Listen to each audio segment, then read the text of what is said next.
नमस्कार दोस्तों, क्राइम तक में आप सबका स्वागत है। मैं हूं सुप्रतिम बैनर्जी। ये कहानी है मेरठ की। दिल्ली से थोड़ी ही दूर पर मेरठ है और मेरठ जो है एक डेंसली पॉपुलेटेड सिटी के तौर पर जाना जाता है। और इसी मेरठ शहर के दिल्ली गेट इलाके में एक और छोटी लोकेलिटी है जिसका नाम है खैर नगर। इस खैर नगर से 22 मार्च 2023 यानी इसी महीने की बात है, 22 मार्च 2023 को एक खबर सामने आई। खैर नगर के रहने वाले शाहिद बेग ने पुलिस थाने में फ़ोन किया और फ़ोन करके ये बताया कि उनके दोनों बच्चे जो घर के बाहर खेल रहे थे अचानक कहीं रहस्यमय तरीके से गायब हो गए। तभी रात के कोई 8 बज रहे थे।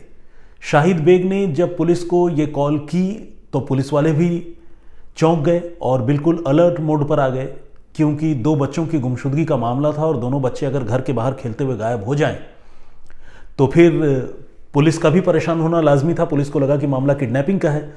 पुलिस ने फौरन इस सिलसिले में रिपोर्ट दर्ज की और मामले की छानबीन में जुट गई। शाहिद बेग ने यह बताया कि उनका 10 साल का बेटा मेराब और 6 साल की छोटी सी बेटी कोनेन, ये दोनों शाम को घर से बाहर गए थे खेलने के लिए, लेकिन इसके बाद से उनका कोई पता नहीं चल रहा है। पुलिस ने घर वालों से पूछताछ की। घर वालों का रो रो कर बुरा हाल था, क्योंकि उन्हें समझ में नहीं आ रहा था कि उनकी दोनों बेटियां कहाँ चली गई, दोनों बच्चे कहाँ चले गए। और ख़ासकर माँ जो है इन बच्चों की, जिसका नाम निशा है, वो तो इस हालत में ही नहीं थी कि वो कुछ बता पाती कि बच्चे कहाँ गए। वो बहुत ही डिसअपॉइंटेड थी और पुलिस के लिए भी बहुत ज़्यादा बच्चों के बारे में उनसे पूछताछ करना संभव नहीं हो पा रहा था, क्योंकि आप समझ सकते हैं कि इस तरह के नाजुक मौके पर किसी भी इंसान का जो इमोशनल ब्रेकडाउन होता है, वैसे मौके पर इंसान को संभलने के लिए थोड़ा वक्त चाहिए होता है। और पुलिस वाले ऐसे नाजुक मौके पर चाहकर भी जो है बहुत ज़्यादा पूछताछ नहीं कर सकते। लेकिन पुलिस ने रिपोर्ट दर्ज की और पुलिस ने इस मामले की छानबीन शुरू की। और छानबीन के क्रम में पुलिस ने एक साथ सारी तरफ से, मतलब हर तरफ से पूरा जोर लगाया कि वो गुनहगारों के बारे में पता लगाए और कोई ना कोई सुराग या कोई ना कोई लीड इस मामले की जांच में उसे ज़रूर मिले। पुलिस जो है वो इलेक्ट्रॉनिक सर्विलांस यानी मोबाइल फ़ोन के सर्विलांस में लगी थी। वो ये देख रही थी कि उस इलाके में खासकर इन बच्चों के परिवार के लोगों की किससे बात होती है, कब बात होती है, कितनी बात होती है। कुछ डंप डाटा मोबाइल फ़ोन के रैंडम पुलिस उस इलाके से कलेक्ट करके ये देख रही थी कि कोई अनयूजुअल एक्टिविटी मोबाइल फ़ोन के मूवमेंट में पुलिस को कहीं उस इलाके में नज़र आ जाए। इसके साथ ही पुलिस आसपास के पूरे इलाके में जो सीसीटीवी कैमरे लगे हैं उन सीसीटीवी कैमरों की स्कैनिंग में लग गई, ये देखने के लिए कि क्या कोई आदमी बच्चों को अपने साथ ले जाता हुआ दिख रहा है या नहीं। और साथ ही पुलिस ने अपने मुखबिरों को भी वहाँ पर डिप्लॉय कर दिया, उनकी ड्यूटी लगा दी कि तुम लोग ज़्यादा से ज़्यादा जानकारी इन बच्चों के बारे में, उसके घर वालों के बारे में जुटाकर हमें दो। और इस तरह से पुलिस ने जो है इस मामले का इन्वेस्टिगेशन फौरन शुरू कर दिया।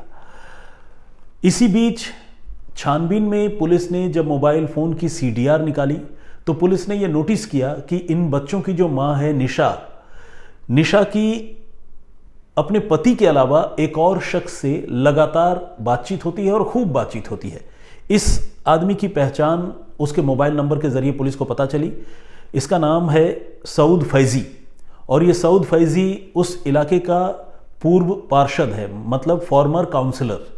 तो इस फॉर्मर काउंसलर से, पूर्व पार्षद से निशा की लगातार बातचीत होती थी और बातचीत की जो फ्रीक्वेंसी थी और बातचीत का जो ड्यूरेशन था, उसे देखकर ये लगता था कि इन दोनों के बीच में ज़रूर कुछ ना कुछ चल रहा है। और वो कुछ ना कुछ मतलब कोई अफेयर, कोई इलिसिट रिलेशन वाली बात, क्योंकि ऑलरेडी निशा एक मैरिड लेडी थी, उसके 2 बच्चे थे और अब सऊद फैज़ी के साथ उसके बातचीत का ये सिलसिला पुलिस को पता चल चुका था। पुलिस ने अपने मुखबिरों से भी कहा कि तुम भी ज़रा पता करके बताओ कि ये सऊद फैज़ी के साथ निशा का क्या चक्कर है। तो मुखबिरों ने भी इस बात को एंडोर्स किया, इस बात की पुष्टि की, इस बात को सपोर्ट किया, ये बताते हुए कि हाँ, निशा का उस इलाके के जो फॉर्मर काउंसलर है उसके साथ लव अफेयर चला आ रहा है।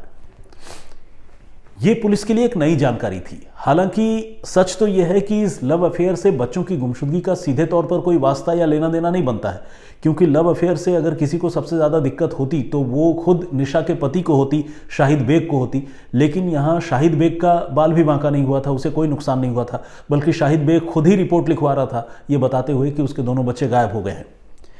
तो पुलिस को समझ में नहीं आ रहा था कि इस लव अफेयर वाले और इलिसिट रिलेशन वाले अफेयर से इन बच्चों की गुमशुदगी का क्या कोई कनेक्शन हो भी सकता है।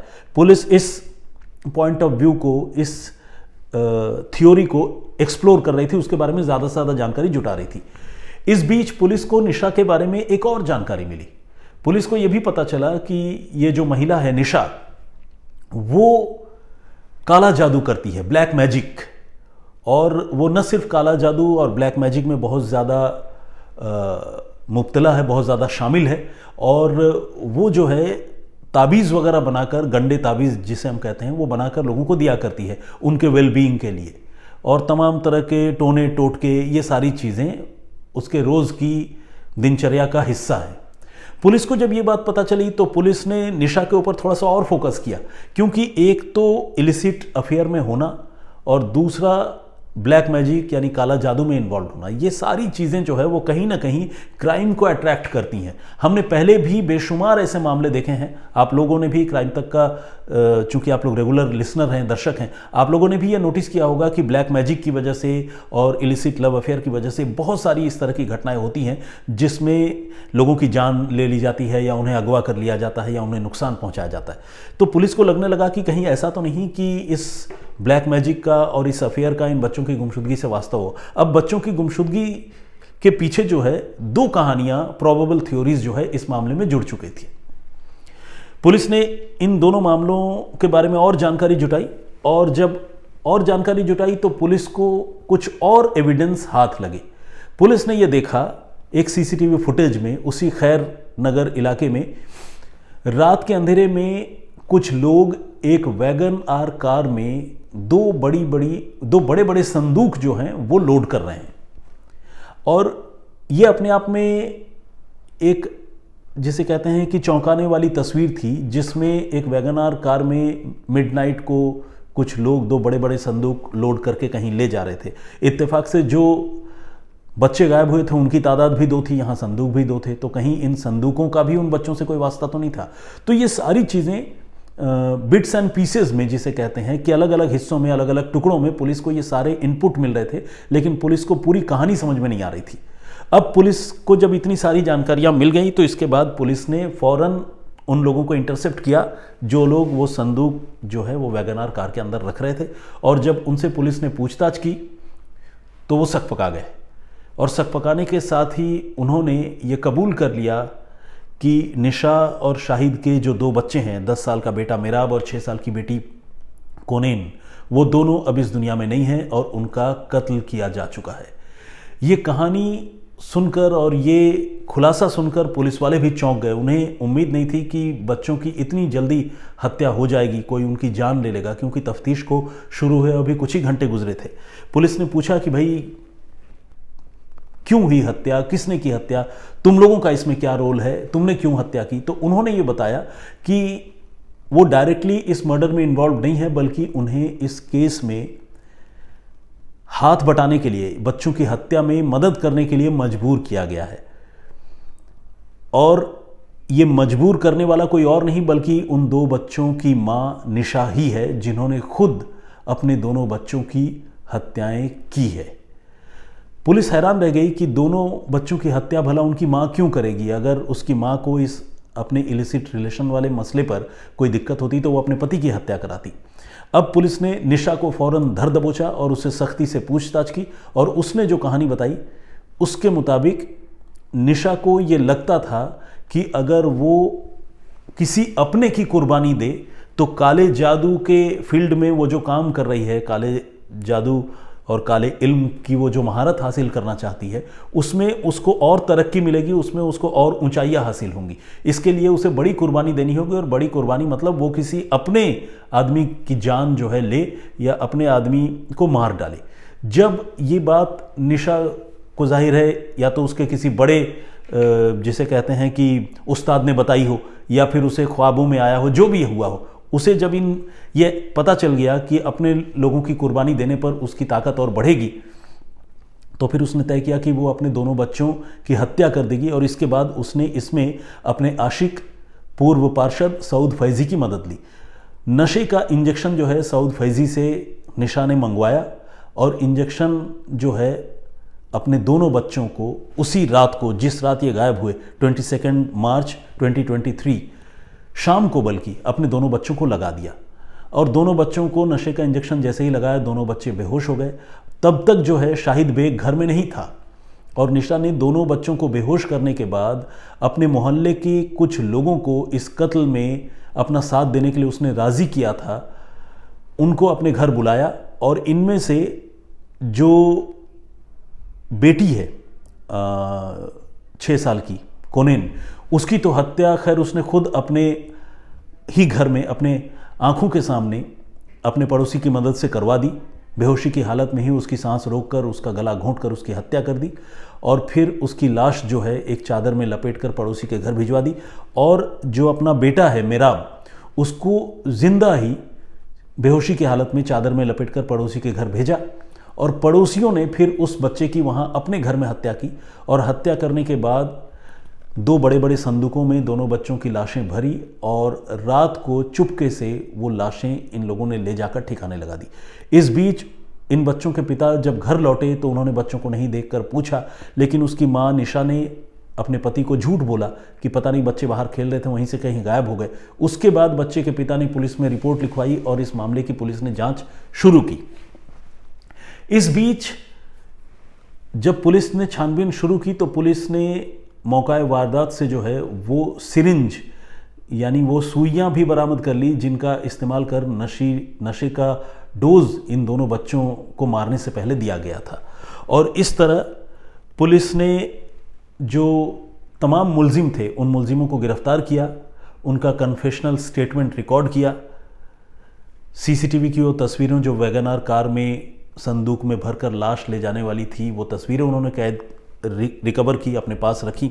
सिरिंज बरामद किए, मोबाइल फ़ोन की CDR इकट्ठा की जिससे ये पता चला कि सऊद फैज़ी और निशा के बीच में अफेयर था। ये सारी चीज़ें पुलिस ने कलेक्ट की। अभी भी हालांकि एक बहुत बड़ा सवाल अपने आप अपनी जगह पर कायम था। वो सवाल ये था कि निशा ने तो चलो काले जादू में और तरक्की हासिल करने के लिए अपने बच्चों की कुर्बानी दे दी, उनकी हत्या कर दी। कुर्बानी जैसा पाक लफ्ज़ जो है मेरे हिसाब से उसका इस्तेमाल करना भी शायद यहाँ सही नहीं है, लेकिन कम से कम निशा की जो सोच है उसके हिसाब से अगर हम देखें तो उसके नज़रिए से इसे हम कुर्बानी ही कह सकते हैं। तो खैर उसने तो चलो इस इरादे से अपने बच्चों की हत्या कर दी, लेकिन सवाल ये था कि इस पूरे मामले में जो 5 और पड़ोसी इन्वॉल्व थे, टोटल 6 लोग, उन लोगों ने ये काम क्यों किया? निशा और उसका जो बॉयफ्रेंड है वो तो खैर थे, इसके अलावा 4 और लोग थे, यानी 2 पुरुष और 2 महिलाएं। पुलिस ने जब उनसे पूछा कि भाई ऐसी क्या बात थी कि तुम लोगों ने कत्ल में निशा का साथ दिया, तो उन्होंने ये कहा कि वो निशा से पहले भी तंत्र मंत्र के लिहाज से मदद लेते रहे हैं, ताबीज़ वगैरह निशा उनको दिया करती थी और अब निशा ने उनसे कहा था कि वो अपने बच्चों का कत्ल करना चाहती है और कत्ल करके जो है काले जादू में और तरक्की हासिल करेगी और इस कत्ल में उन्हें उसका साथ देना होगा। और अगर पड़ोसियों को उसने ये धमकाया कि अगर तुम लोगों ने मुझे अपने बच्चों को मारने में मेरी मदद नहीं की, इस साजिश में मेरा साथ नहीं दिया, तो तुम लोगों के साथ बहुत बुरा होगा और ये भी हो सकता है कि शायद तुम लोगों के बच्चे भी मर जाए। अब जो महिला पहले ही काले जादू के नाम पर पूरे इलाके में एक खौफ का माहौल बनाकर रखी हुई हो, वो महिला जब अपने पड़ोसियों को इस तरह की धमकी दे तो पड़ोसी कई बार इस तरह के दबाव में आ जाते हैं। हालांकि इसको जस्टिफाइड रीज़न तो नहीं कह सकते, पड़ोसियों को चाहिए था कि वो पुलिस के पास जाते, इसकी मुखालफत करते, इसके खिलाफ आवाज़ उठाते, निशा को गिरफ्तार करा देते। लेकिन पड़ोसी भी ऐसे थे जो शायद काले जादू पर यकीन करते थे। हाँ, ये ज़रूर है कि उनको काले जादू की उतनी महारत नहीं थी, जानकारी नहीं थी, लेकिन वो काले जादू के रिसिपिएंट थे, जिसे कहते हैं ग्राहक थे। तो इन ग्राहकों को निशा ने जब अपने इन ग्राहकों को धमकाया और कहा कि तुम्हारे बच्चे भी मर जाएंगे अगर तुमने मेरे बच्चों के कत्ल में साथ नहीं दिया, तो पड़ोस की रहने वाली 2 महिलाएं और 2 पुरुष इस कत्ल में उनका साथ देने के लिए, निशा और सऊद फैज़ी का साथ देने के लिए राज़ी हो गए और फिर इन 6 लोगों ने मिलकर 2 बच्चों का कत्ल किया। कत्ल करने के बाद लाशों को इन्होंने संदूकों में भरा और संदूक में भरने के बाद मेरठ के पास से ही एक बड़ी सी नहर बहती है जिसे गंग नहर के नाम से जानते हैं, उस गंग नहर में ले जाकर इन्होंने संदूकों में लाश भरकर वो दोनों संदूकें जो है गंग नहर में फेंक दी। अभी तक ये दोनों लाशें जो है पुलिस बरामद नहीं कर पाई है। पुलिस नहर में लगातार सर्च ऑपरेशन चला रही है, गोताखोरों को बुलाया गया है और निशा और उसके जो बाकी इस मामले में को एक्यूज्ड हैं, जो साथी मुलजिम हैं, उनकी निशानदेही पर लाश की तलाश जो है वो पुलिस कर रही है। पुलिस ने इस पूरे मामले का खुलासा तो कर दिया है। जब लाश पुलिस बरामद करने में कामयाब हो जाएगी तो फिर उनका पोस्टमार्टम रिपोर्ट होगा और इसके साथ ही जो ट्रंक्स जिनका इस्तेमाल करके, जिन संदूकों का इस्तेमाल करके लाशें फेंकी गई हैं, उनके डीएनए सैंपल भी कलेक्ट किए जाएंगे, उसकी भी जांच होगी। निशा के साथ उन लाशों का डीएनए मिलान कराया जाएगा और इस तरह से मेरठ पुलिस ने जो अब तक बड़ी फौरी कार्रवाई उन्होंने की है मेरठ पुलिस ने, और गिरफ्तार कर लिया है एक कातिल माँ, उसके आशिक और मोहल्ले के ही 4 और लोगों को। उस पुलिस को ये यकीन है कि जब सारी चीज़ें पुलिस इस मामले में कलेक्ट कर लेगी, लाश और पोस्टमार्टम रिपोर्ट वगैरह, तो उसके बाद ये मामला बहुत पुख्ता होगा और ये जो गुनहगार हैं, 6 गुनहगार, इन सारे लोगों को बड़ी कड़ी सज़ा पुलिस दिलाने में कामयाब हो पाएगी। ये कामयाबी पुलिस को कब तक मिलती है ये देखने वाली बात है। अभी आने वाले दिनों में इस मामले का जिस तरह से भी मुकदमा चलेगा, फास्ट ट्रैक कोर्ट में चलेगा या नॉर्मल अपनी पेस पर चलेगा ये पता नहीं, लेकिन जिस तरह से ये घटना हुई है उस घटना ने मेरठ और इस खबर के बारे में जिसने भी सुना है उसको बड़ा हैरान किया है। हैरान इसलिए किया है कि आमतौर पर माएँ जो है वो अपने बच्चों को लेकर जो है बहुत प्रोटेक्टिव होती हैं, बच्चों की जान किसी कीमत पर नहीं लेना चाहती, उनको प्रोटेक्ट करती है। जान लेना तो बहुत दूर की बात, अगर कोई जान लेने की कोशिश करता है तो उससे भिड़ जाती है, अपनी जान की परवाह नहीं करती। लेकिन ये शायद उन माँओं में थी जिन माँओं ने अपनी हसरतों, अपनी महत्वाकांक्षाओं, अपने एम्बिशंस के आगे अपने बच्चों को भी नहीं बख्शा और उनका इस्तेमाल चारे की तरह किया। तो ये थी आज की दर्दनाक कहानी जो मेरठ से थी। इस कहानी पर आपकी क्या राय है, आप क्या सोचते हैं? निशा को, उसके बॉयफ्रेंड सऊद फैज़ी को और बाकी इस मर्डर में शामिल जो बाकी 4 लोग हैं उनके साथ कानून को क्या सलूक करना चाहिए, कैसी सज़ा इनको देनी चाहिए, इसके बारे में आपकी जो राय है प्लीज़ हमें कमेंट बॉक्स में लिखकर ज़रूर बताइएगा। और ये कोई पहली और इकलौती वारदात नहीं है। इससे पहले भी जब मैंने एक रोज़ पहले, बल्कि मैंने परसों जब आपको अपनी कहानी सुनाई थी तब मैंने आपको बताया था कि किस तरह से अलवर में एक माँ ने अपने 3 बच्चों और एक भतीजे की हत्या कर दी थी, साथ ही अपने पति की भी जान ली थी। इस तरह से उसने 5 लोगों की हत्या की थी अपने बॉयफ्रेंड के साथ मिलकर। तो इस तरह के मामले अक्सर सामने आते हैं और एक कॉमन फैक्टर जो देखने को मिलता है वो कॉमन फैक्टर वही इलिसिट रिलेशनशिप का है, जिसके बारे में बहुत ज़्यादा सजग सतर्क होने की ज़रूरत है। कई बार मुझे ऐसा लगता है कि शायद इस तरह के लव अफेयर में या इलिसिट रिलेशनशिप में इन्वॉल्व होने के बाद इंसान के सोचने समझने की शक्ति जो है वो ख़त्म हो जाती है। उसे कहते हैं ना कि इंसान का विजडम चला जाता है, वो विवेकहीन हो जाता है, वो सही और गलत का फैसला नहीं कर पाता और इस तरह की घटनाओं को अंजाम देता है। हालांकि इस तरह की घटनाओं के बाद आखिरकार उन्हें या तो सजाए मौत मिलती है या फिर ताउम्र कैद काटनी पड़ती है, लेकिन फिर भी लोग सुधरते नहीं और पता नहीं क्यों ऐसी भयानक जघन्य वारदातों को अंजाम देते हैं और ऐसी साजिशें रचते हैं। आप क्या सोचते हैं प्लीज़ अपना कमेंट हमें लिखकर ज़रूर बताइएगा। जो कमेंट आप लोगों ने मेरी प्रीवियस स्टोरी में किया है, आइए उसके बारे में ज़रा बात करते हैं। अपूर्वा सहारे ने कमेंट किया है, उन्होंने कहा है कि वो स्टोरीज़ लगातार सुनती हैं और उन्हें मेरी आवाज़ और प्रेजेंटेशन का जो तरीका है वो बहुत अच्छा लगता है। Thank you very much Apoorva for your compliments. Bharti Ramappa भी हमारी रेगुलर लिसनर हैं और उन्होंने कहा है कि उन्हें इस बात की बड़ी खुशी है कि पिछले हफ्ते मैंने उनका मैसेज पढ़ा था और उन्होंने भी थैंक यू कहा है। मैं भी बहुत धन्यवाद आपको कहता हूँ भारती, बहुत बहुत स्वागत आपका। लीना भट्ट जी, इन्होंने लिखा you have amazing style of story telling. Thank you Leena ji. उन्होंने और भी बहुत सारे कॉम्प्लीमेंट्स भेजे हैं। ये यूएसए में हैं, ये रेगुलर लाइव तो नहीं देख पाती हैं, हालांकि लाइव मैं आता भी नहीं हूँ, ये वीडियो जो है रिकॉर्डेड अपलोड होता है लीना जी, लेकिन वो रेगुलर लिसनर हैं और उन्होंने कहा कि जब भी उनको वक्त मिलता है वो हमारा शो ज़रूर देखती हैं। देवराज शर्मा जी सिलीगुड़ी से रेगुलर हमारे दर्शक हैं, कमेंट भी करते हैं, बहुत स्वागत है आपका। Today I am feeling good. This is the first time you said that these kind of relationships are illegal or illicit. सुशील यादव। सुशील यादव जी, पता नहीं आपने ऐसा क्यों लिखा। मैंने पहले भी इस तरह के रिलेशनशिप को, मेरे सच तो ये है कि मेरे कहने और नहीं कहने से क्या होता है, अगर मान लीजिए कोई आदमी इलिसिट रिलेशनशिप में है, अगर अपने लाइफ पार्टनर हस्बैंड या वाइफ के होते हुए किसी और के साथ इन्वॉल्व है तो वो इलिसिट रिलेशनशिप ही है। तो खैर ये एक फैक्ट है। और सुशील यादव जी ने कमेंट किया है